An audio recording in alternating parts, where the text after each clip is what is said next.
두려워 말라, 두려워 말라. 이 말씀은 제가 여러분에게 드리는 말씀이 아니에요. 성경을 보면 두려워하지 말라라는 말씀이 참 많이 기록되어 있어요. 그래서 어떤 분은 성경에는 두려워하지 말라라는 말씀이 365회나 기록되어 있다라고 이렇게 말씀하기도 해요. 그렇다면 왜 성경은 이렇게나 많이 우리들에게 두려워하지 말라라고 말씀하고 계시는 걸까요? 우리가 두려워하기 때문이겠죠. 실제로 우리는 시도 때도 없이 염려하고 두려워해요. 혹시 이 병이 죽는 병은 아닐까? 큰 병은 아닐까? 이 사건으로 파산되는 건 아니야? 길가에 앉는 건 아니야? 실직하는 건 아닐까? 이렇게 우리는 하나님을 믿는다고 하지만 크고 작은 염려와 두려움을 가지고 산다는 거예요. 그러니까 하나님께서도 이렇게 실제 두려워하는 백성들에게, 자신의 자녀들에게 두려워하지 말라라고 말씀하실 수밖에 없는 거죠. 우리도 알아요. 두려워하면 안 된다라는 걸 알아요. 그런데 내 마음처럼 되지 않는다라는 거예요. 자꾸 우리 마음 가운데 두려움이 생겨난다라는 거예요. 그럼 어떻게 해야 할까요? 그래서 저는 오늘 본문 말씀을 통해서 어떻게 우리의 두려움을 극복할 수 있을까? 또 이 두려움의 실체는 무엇인가? 함께 살펴보면서 은혜를 나누기를 원하는 것입니다. 오늘 함께 읽어본 말씀 중에 6절, 7절 말씀을 다시 한번 읽도록 하겠습니다. 6절, 7절입니다. 시작! 이삭이 그랄에 거주하였더니 그곳 사람들이 그의 아내에 대하여 물으매 그가 말하기를 그는 내 누이라 하였으니 리브가는 보기에 아리따움으로 그곳 백성이 리브가로 말미암아 자기를 죽일까 하여 그는 내 아내라 하기를 두려워함이었더라. 아멘. 과거 아버지 아브라함은 애굽에서 한 번, 그리고 지금 이삭이 머물고 있는 그랄 땅에서 한 번, 두 번씩이나 아내를 누이라고 속였던 전력이 있습니다. 그런데 그 아들 이삭 역시 아버지 아브라함이 했던 동일한 잘못을 지금 반복하고 있다는 거예요. 그랄 사람들이 이삭의 아내 리브가에 대해서 물어봐요. 너와 함께 거하는 저 예쁜 여자는 대체 누구냐? 이렇게 물어봐요. 그러자 이삭은 자기 아내 리브가를 누이라고 거짓말을 하고 마는 거예요. 그럴 사람들이 이쁜 아내를 빼앗기 위해 자신을 죽일까봐 두려웠던 거예요. 그러나 꼬리가 길면 밟히는 법이죠. 8절 9절 말씀을 읽도록 하겠습니다. 8절 9절입니다. 이삭이 거기 오래 거주하였더니 이삭이 그 아내 리브가를 꾀하는 것을 블레셋 왕 아비멜렉이 창으로 내다본지라. 이에 아비멜렉이 이삭을 불러 이르되 그가 분명히 내 아내거든 어찌 내 누이라 하였느냐. 이삭이 그에게 대답하되 내 생각에 그로 말미암아 내가 죽게 될까 두려워하였음이로다. 아멘. 하루는 그랄 왕 아비멜렉이 창밖으로 이렇게 내다보다가 이삭이 자기 누이라고 했던 그 여자를 껴안는 거예요. 이것을 아비멜렉이 이제 보았어요. 그래서 그 왕 아비멜렉이 이삭을 불러요. 리브가는 분명히 내 아내인데 어찌 누이라고 속였느냐. 그러자 이삭이 솔직하게 이실직고를 해요. 내 생각에는 리브가 때문에 이 백성들이 나를 죽일까봐 두려웠다라는 거예요. 10절, 11절 말씀도 한번 읽어볼까요? 10절, 11절입니다. 뭐라고 아비멜렉이 대답하는지. 아비멜렉이 이르되 내가 어찌 우리에게 이렇게 행하였느냐. 백성 중 하나가 내 아내와 동침할 뻔하였도다. 내가 죄를 우리에게 입혔으리라. 아비멜렉이 이에 모든 백성에게 명하여 이르되 이 사람이나 그의 아내를 범하는 자는 죽이리라 하였더라. 아멘. 아비멜렉은 거짓말을 한 이삭을 꾸짖어요. 하마터면 너 거짓말 때문에 내 백성 중 한 사람이 내 아내와 동침할 뻔했다. 그러면 너 때문에 우리가 죄를 짓는 거 아니냐. 왜냐하면 고대 사회에서는 유부녀를 범하는 건 큰 죄예요. 그런데 처녀를 범하는 것은 그거에 비해서 큰 죄로 여기지 않았다는 거예요. 충분한 납배금만 주면 데려올 수도 있었다라는 거예요. 따라서 누군가 이삭의 아내 리브가를 처녀라고 생각하고 그리고 범할 수도 있었다라는 거예요. 아비멜렉은 이삭을 꾸짖은 후에 자신의 백성들에게 엄중한 명령을 내려요. 이 사람 이삭이나 그 아내 리브가를 해하거나 범하는 자는 죽이겠다라는 거예요. 참고로 아비멜렉은 과거 아브라함의 아내 사라를 취하렸다가 태의 다치는 큰 고초를 겪어야 했어요. 그러나 여기에서 아비멜렉은 블레셋 왕에 대한 고유 호칭이지 사람 이름이 아니에요. 블레셋 왕을 다 아비멜렉이라 불렀다라는 거예요. 따라서 아브라함 때문에 아비멜렉과 이삭 때의 아비멜렉이 서로 다른 사람일 가능성이 크다라는 거예요. 왜냐하면 아브라함과 이삭과의 그 시간 차이는 약 100년 정도가 나기 때문에 그래요. 그럼에도 현재의 아비멜렉이 적극적으로 이삭과 리브가를 지켜주는 이유가 있어요. 분명히 선대 왕이었던 그 앞선 아비멜렉에게서 아브라함과 그 아내로 인해서 겪었던 고초를 들었다라는 거죠. 우리가 충분히 그렇게 추측해 볼 수 있다라는 거예요. 과거에 왕의 아내와 첩들의 태가 다치는 사건은 작은 일이 아니에요. 엄청나게 큰 일이에요. 분명히 큰 화제가 되었을 거예요. 그리고 그 이야기들이 대대로 이어져 전해졌다라는 거죠. 이렇게 하나님은 아브라함뿐만 아니라 이삭 역시 그들의 치명적인 실수와 잘못에도 불구하고 지키시고 구원해 주셨다는 거예요. 그렇다면 아브라함과 이삭도 두려워할 이유가 전혀 없었다라는 거죠. 갖지 않아도 될 두려움으로 불필요한 고통을 당해야 했다라는 거예요. 이것이 불필요한 두려움의 결과인 거예요. 벌어지지도 않을 일을 미리 걱정하는 거예요. 그래서 오히려 일을 망치게 된다는 거예요. 그렇다면 이삭이 가진 그 두려움으로 인해서 구체적으로 어떤 일들이 발생했나요? 한번 살펴볼까요? 먼저는 이삭 당사자의 심적인 고통이에요. 이삭은 분명 그 염려와 두려움 그 자체로 인해서 심한 스트레스와 그리고 고통을 받았을 것이에요. 우리는 그냥 이야기처럼 듣기 때문에 별로 감흥이 없어요. 그런데 우리가 그 당시 이삭이 되었다라고 한번 생각해 보자고요. 작은 족장이 큰 나라에 들어갔어요. 그 당시에는 약탈이 그냥 일반화되었어요. 정말 저 같아도 그랬을 것 같아요. 죽는 것이 두려웠을 것 같아요. 이런 당사자의 상황에서는 그 죽음의 두려움이 극심했을 것 같다라는 생각이 들어요. 오죽했으면 그 믿음의 사람이 아내까지도 내어줄 수 있는 그런 거짓말을 했겠어요. 그래서 그 두려움이 굉장히 컸겠구나.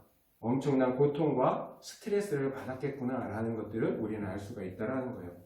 두려움의 결과 두 번째는 부부간의 신뢰가 완전히 무너졌다라는 거예요. 죽는 것이 무서워서 자기 아내를 누이라고 거짓말하는 남편을 과연 우리는 더 이상 신뢰할 수 있을까요? 이렇게 두려움은 관계까지 무너뜨려요. 그리고 두려움의 결과 세 번째는 하나님의 구속의 언약을 위태롭게 했다라는 거예요. 언약의 자손은 반드시 순결한 아내 리브가로부터 나와야 해요. 그런데 만약 그 아내가 다른 남자에게 범해진다면 구속의 언약은 큰 위기에 처해지는 거예요. 이렇게 두려움으로 인해서 구속의 언약이 깨어질 뻔한 위험에 처했다라는 거예요.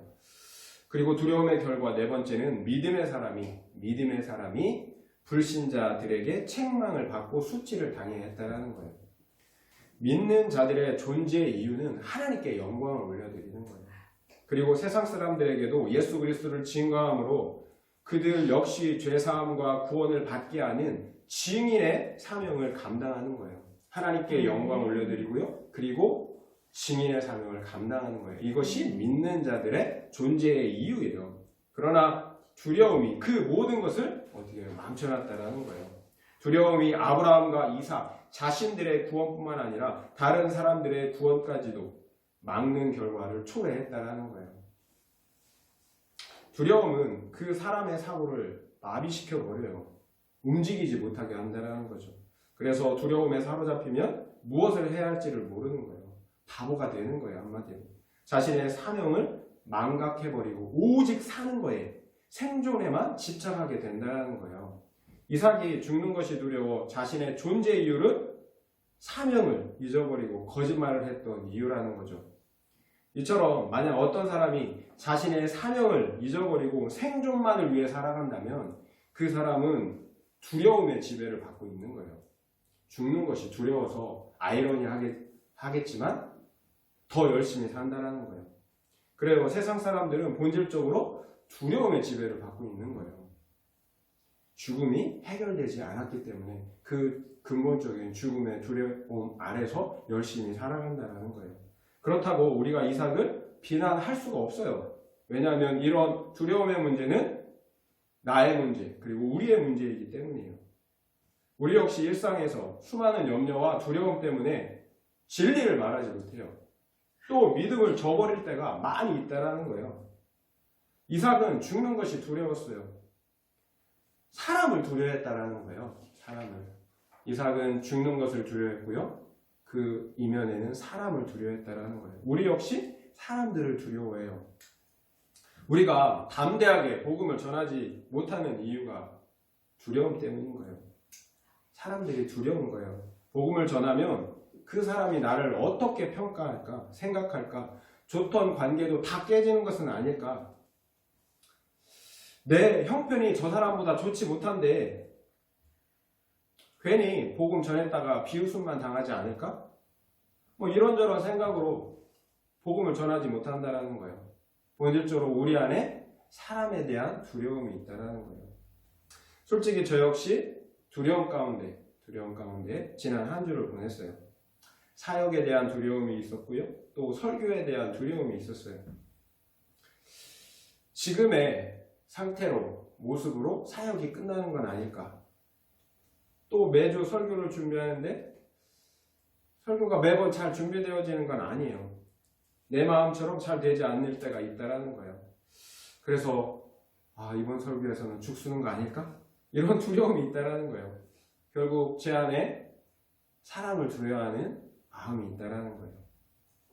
그러나 우리는 이삭을 통해 그와 같은 두려움 가운데 머물러 있어서는 안 된다라는 걸 깨닫게 되는 거예요. 우리가 두려움 가운데 있을 때 내 자신의 구원을 이루지 못할 뿐만 아니라 또한 다른 사람의 구원 역시 이루지 못하기 때문에 그렇다라는 거예요. 결국 우리 안에 있는 두려움은 인정해야 돼요. 하지만 우리가 그 두려움을 극복할 수 있어야 된다는 거예요. 우리에게 두려움이 없다고 말씀드리는 게 아니에요. 우리에게 두려움이 있다는 걸 인정하자라는 거예요. 다만 우리가 그 두려움을 그냥 내버려둬서는 안 된다는 거예요. 극복해야 된다는 거예요. 혹시 두려움 때문에 복음을 전하지 못하고 계시는 분들이 계십니까? 혹시 두려움 때문에 사명을 감당하지 못하는 분들이 계십니까? 하나님이 말씀하셨다면 믿고 전하셔야 되는 거예요. 하나님이 말씀하셨다면 믿고 사명을 감당하셔야 하는 거예요. 하나님이 말씀하셨다면 아브라함과 이삭을 보세요. 책임지시잖아요. 하나님이 말씀하셨다면 우리의 능력이 있지 않다라는 거예요. 하나님께서 책임져 주신다는 거예요. 실패를 두려워하면 안 된다는 거예요. 두려워하면 어떤 시도도 할 수가 없는 거예요. 어떤 시도도 하지 않으면 아무 일도 일어나지 않잖아요. 하영주 목사님이 그런 말씀을 하셨대요. 무엇이든지 시도해봐라. 10번 시도해서 한두 번이라도 되면 한두 개라도 되는 거 아니냐. 그런데 아예 이건 안 돼, 이것도 안 돼, 이것도 안 돼. 아무것도 시도하지 않으면 한두 개도 이루어지지 않는다는 거예요. 왜 그래요? 우리 안에 두려움이 있다는 거예요. 그렇다면 우리는 어떻게 그 두려움을 극복할 수 있을까요? 인류가 최초로 느꼈던 두려움의 사건을 우리가 되짚어 볼 필요가 있어요. 왜냐하면 인류가 타락하기 전에는 두려움을 느끼지 않았기 때문이에요. 아담과 하와가 선악과를 따먹는 죄를 범한 후에 하나님께서 아담과 하와를 찾아오셨어요. 그런데 아담과 하와는 하나님을 피해 나무 뒤로 숨고 말았어요. 하나님이 두려웠던 거죠. 하나님께서 그런 아담과 하와를 부르세요. 아담아, 아담아, 내가 어디 있느냐? 그러자 아담이 대답해요. 우리가 벗었으므로 두려워하여 숨었습니다. 두려워서 숨었습니다. 그래요. 두려움은 죄를 짓고 그러므로 하나님과 단절될 때 나타나는 감정이에요. 두려움은 죄로 말미암아 하나님과 단절될 때 나타나는 감정이라는 거예요. 과학적으로 어둠은 실체가 없다고 해요. 어둠은 실체가 없대요. 그저 어둠은 빛이라는 실체가 부재한 상태라고 말하더라고요. 그러니까 어둠은 실체가 아니라 단지 빛이 존재하지 않는 상태라는 거예요. 따라서 빛이라는 실체가 임하면 어둠은 사라져 버리고 만다라는 거예요. 두려움도 마찬가지예요. 실체가 없어요. 두려움은 하나님이 계시지 않는 부재의 상태라는 거예요. 따라서 두려움 역시 하나님이라는 실체가 임하시면 사라져 버려야 한다는 거예요. 그렇습니다. 하나님과 단절될 때 나타나는 그 감정이 어둠, 곧 두려움이라는 거예요. 역으로 하나님께서 우리에게 임하시면 그 두려움의 감정은 사라질 수밖에 없다는 거예요. 이것이 우리가 두려움을 극복할 수 있는 유일한 길이라는 거예요. 하나님이 우리에게 임하시는 거예요. 요한일서 4장 18절 말씀을 제가 여러분에게 읽어드리겠습니다. 요한일서 4장 18절 말씀입니다. 사랑 안에 두려움이 없고 온전한 사랑이 두려움을 내쫓나니 두려움에는 형벌이 있음이라. 두려워하는 자는 사랑 안에서 온전히 이루지 못하였느니라. 사랑 안에 두려움이 없고 온전한 사랑이 두려움을 내쫓느니라. 사랑 안에 두려움이 없습니다. 말씀드린 것처럼 사랑이신 하나님께서 임하시면 실체가 없는 두려움은 사라져야 하기 때문이에요. 여기에서의 사랑은 하나님의 사랑이에요. 하나님의 사랑. 로마서 5장 5절에서 말씀하시듯이 하나님의 사랑은 성령으로 말미암아 우리 안에 부어진다라고 말씀하고 계세요. 성령을 통하여 임하시는 하나님, 그리고 그 성령을 통하여서 부어지는 하나님의 사랑만이 죽음을 포함한 모든 두려움과 염려로부터 우리를 자유하게 할 수 있다는 거예요. 그래서 사랑 안에는 결코 두려움이 없는 거예요.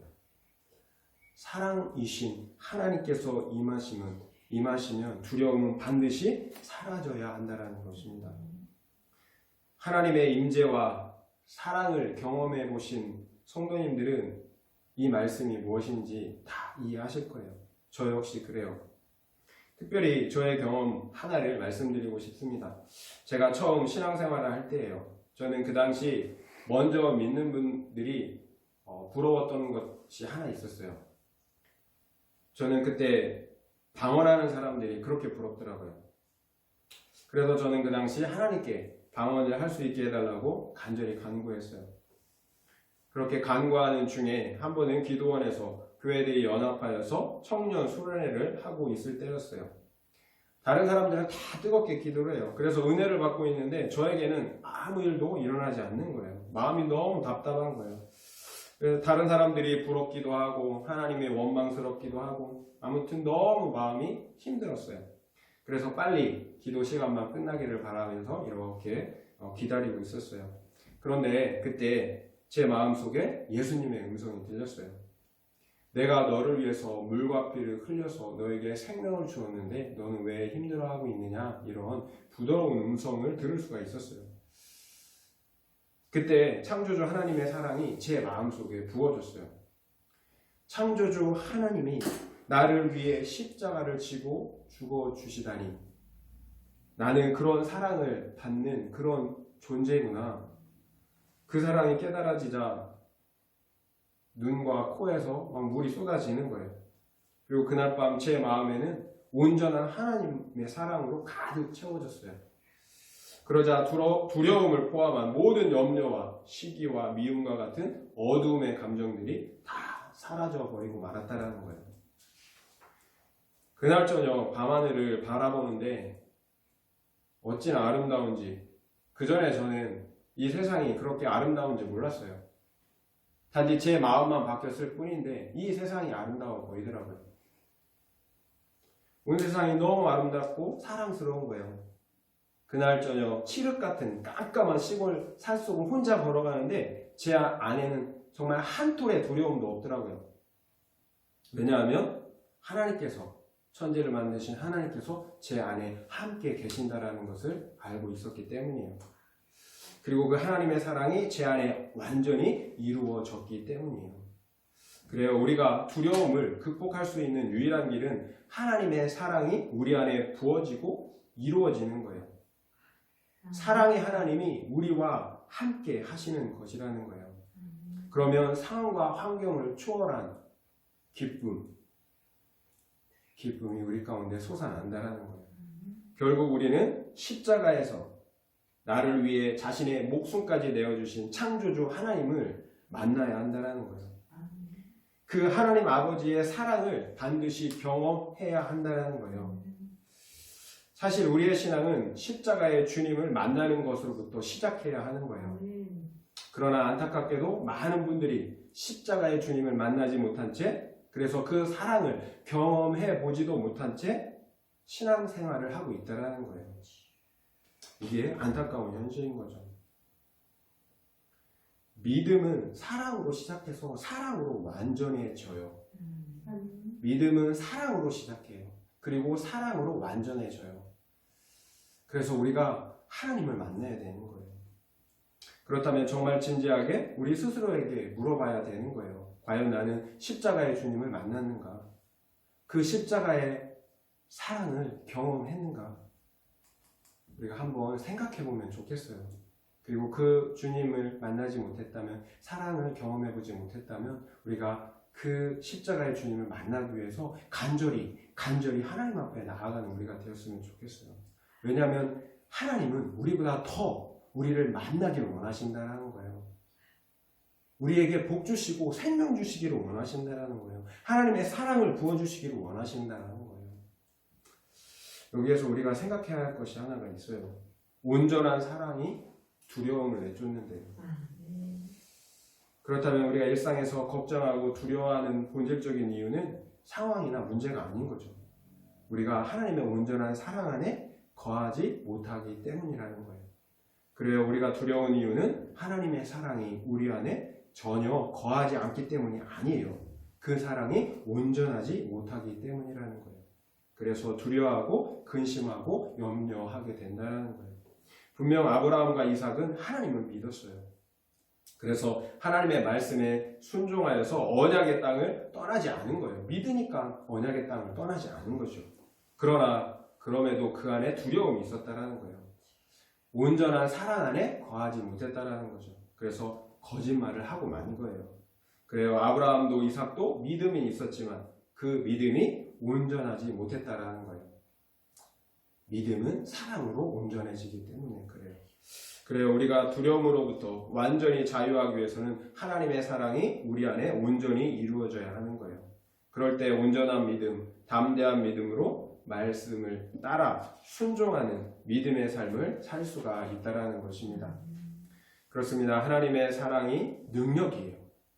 그 사랑이 우리의 믿음을 완전하게 할 수 있다는 거예요. 여자는 약하지만 어머니는 강하다라는 말을 우리가 흔히 듣고 말합니다. 왜 그런가요?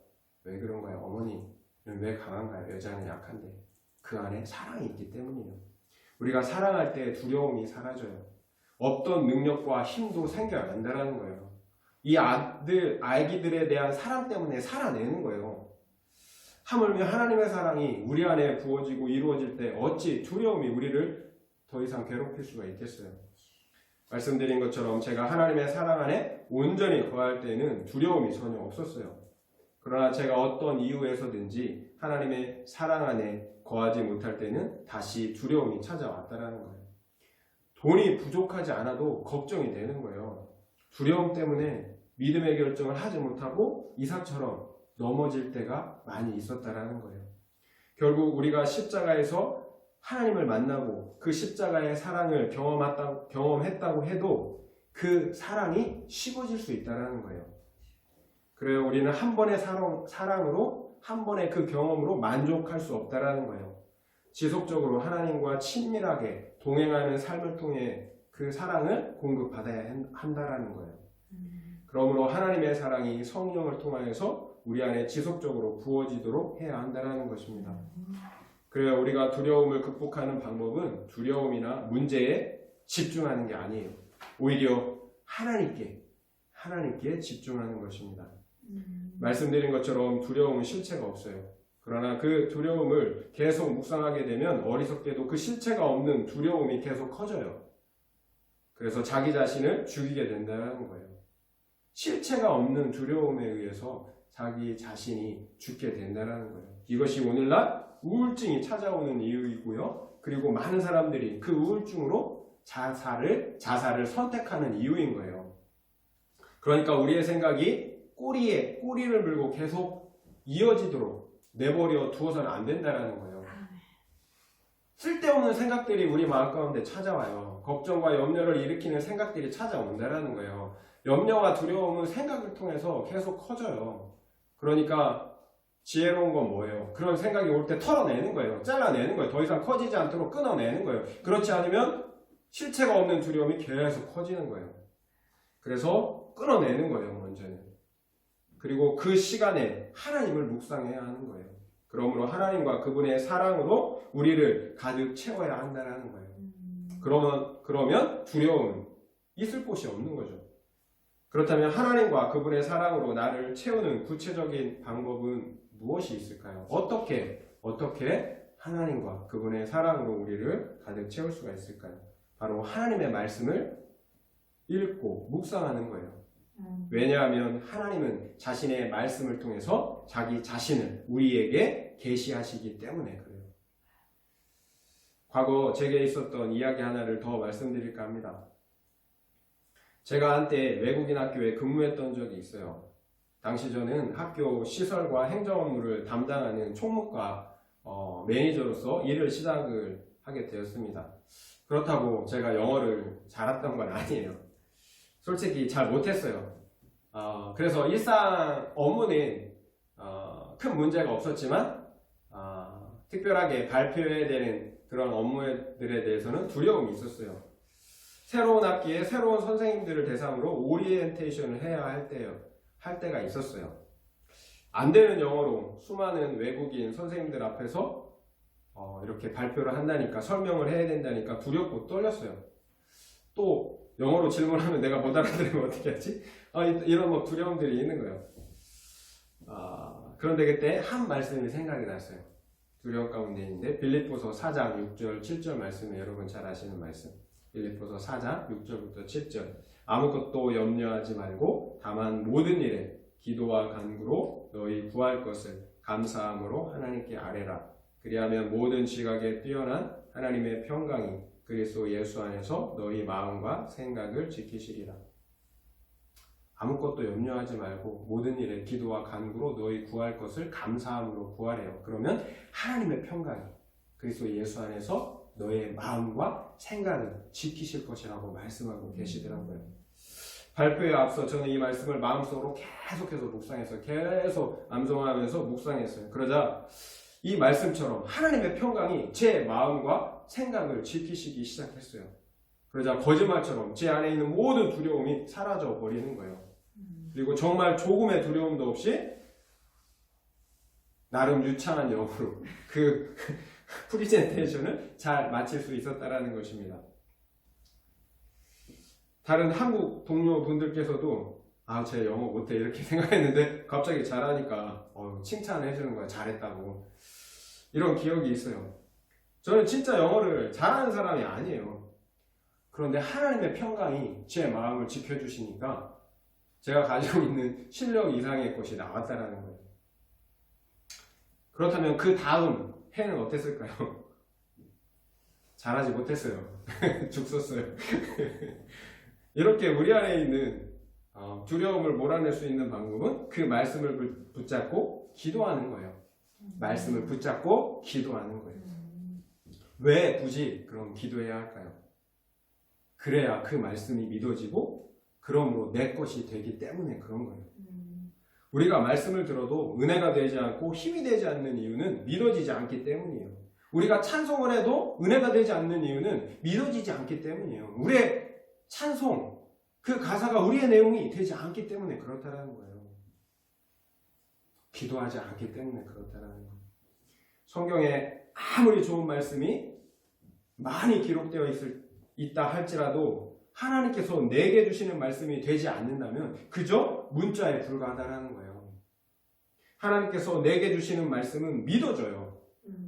그러면 그 말씀은 하나님께서 내게 말씀하시는 살아있는 말씀이 된다라는 거예요. 그래서 우리는 계속해서 말씀을 묵상하고 또한 그 말씀이 내 말씀이 될 수 있도록 기도해야 한다라는 거예요. 그 말씀이 믿어져야 하기 때문에 그런 거예요.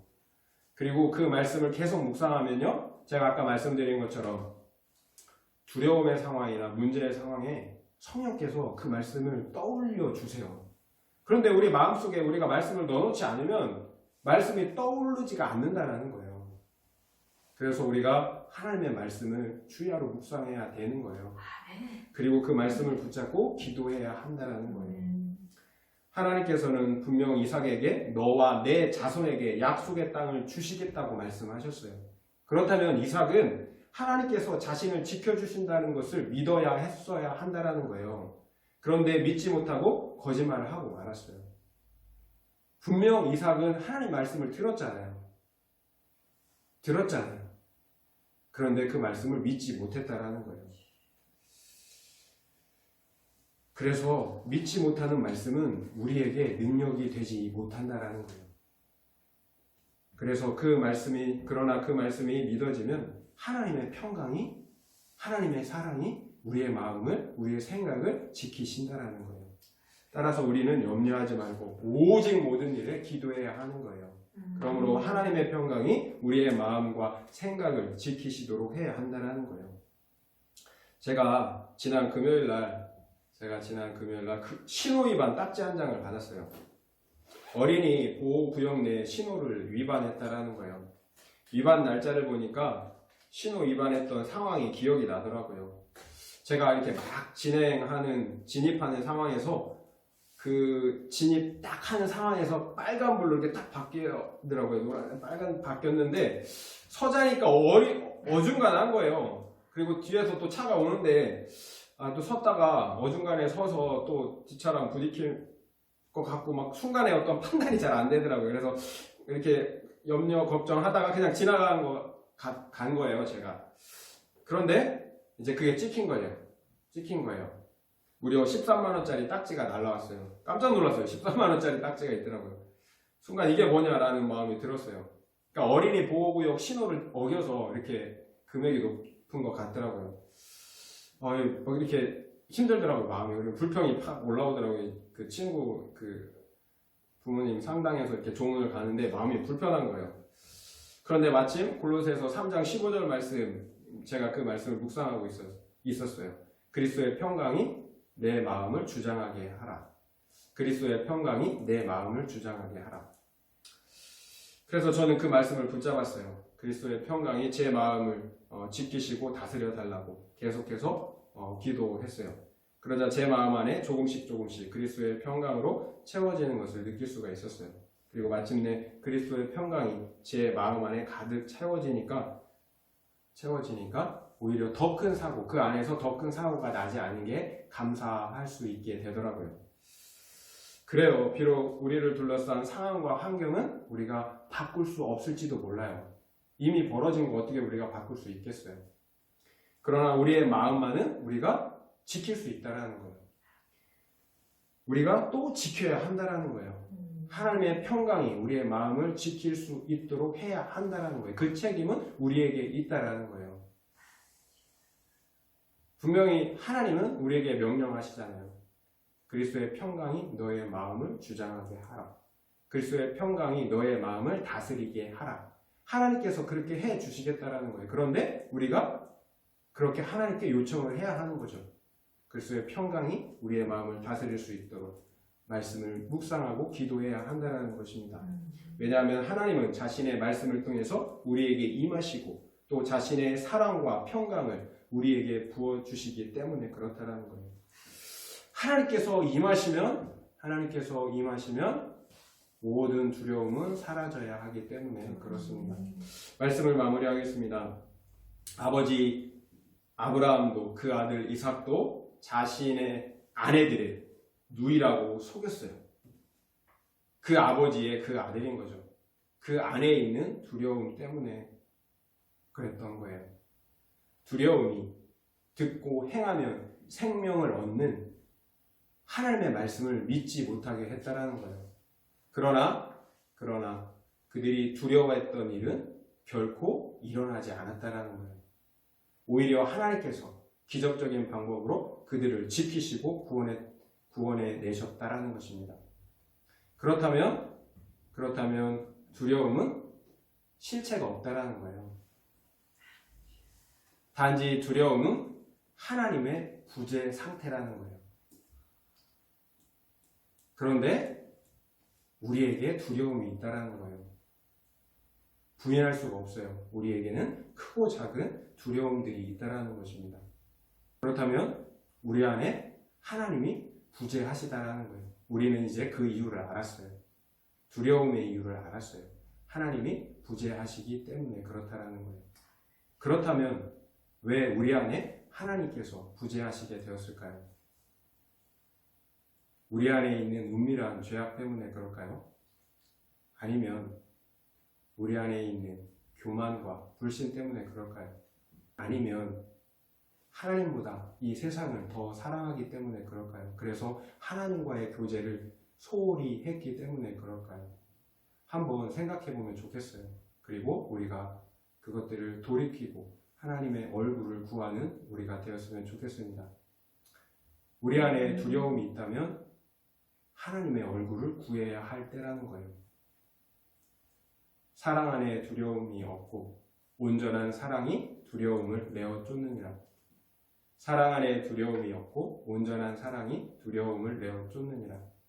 하나님의 얼굴을 구하는 우리가 되었으면 좋겠습니다. 그러므로 이 은혜의 말씀이 우리 모두에게 임하는 은혜가 있기를 예수의 이름으로 축원드립니다. 아멘.